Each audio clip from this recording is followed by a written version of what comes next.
Before leaving San Francisco, I snapped a picture of Huguette and my husband next to the silver coffee set that once belonged to her mother. It now sits in pride of place on the sideboard in Huguette's elegant dining room. It is all she has left of the home she grew up in.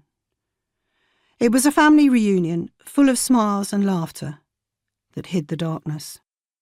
Marion and Huguette lived 2 lives with their parents, one in Berlin and another in Paris, where after the war Marion married and raised a family. In 1948, Huguette left France for America, where she has remained ever since. Her son, Norman, is an American. Marion then lived her 3rd life in London. She married Joe Judah, a Sephardic Jew who had been born into a wealthy Baghdadi Jewish family in Calcutta. My husband and I live in West London. Marion and Huguette grew up in a world that has disappeared, in a city none of us have any links to, Berlin. None of us speak German. Marion was always adamant that she had no pictures of her parents and no mementos of the past. Yet 6 months after she died, clearing out the musty box room in her basement, in an old grey suitcase, I found a tatty brown envelope that contained a handful of photographs. One was of a broody-looking man with dark eyes and a receding hairline.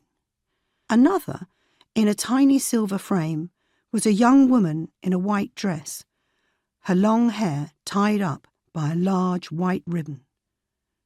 They were Edith and Johannes Müller, Marion's parents. A jolt of panic shot through me. I felt like a thief stealing something Marion had tried to hide.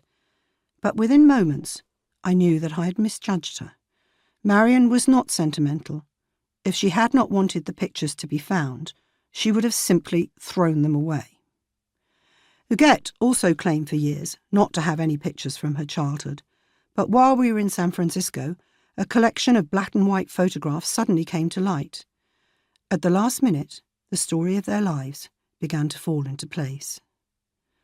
Among Huguette's photographs was a grainy, black and white picture of her father in the German cavalry in 1915. Johannes was 22 years old at the time. He had just graduated from law school, but was now an officer in Berlin's Guard Corps. The division was deployed on both the Western and Eastern fronts, but in France, as early as September 1914, they had been forced to abandon their horses and dig trenches. In one photograph, Johannes is on horseback on an open plain that could possibly be in the east. The unit's records were destroyed during World War II, so it's impossible to pinpoint exactly where he saw action. What matters is that Huguette says that after just weeks at the front line, he was seriously wounded and lost a foot. One of Marion's favourite stories was that her grandfather, Dr. George Müller, a renowned orthopaedic surgeon who was attached to the Guard Corps medical team, went on horseback from one field hospital to another looking for his son. He would have known full well that on the front line, amputations were hurried, often botched procedures. Speed left painful nerves exposed and unsuitable stumps that could leave young men crippled. As Johannes lay in the hospital recovering, clumps of his hair began to fall out. It never grew back. He was awarded the Iron Cross, 2nd class. Another picture shows him recuperating in the garden with his parents. His mother, Ida, is dressed in white. The table is laid for tea.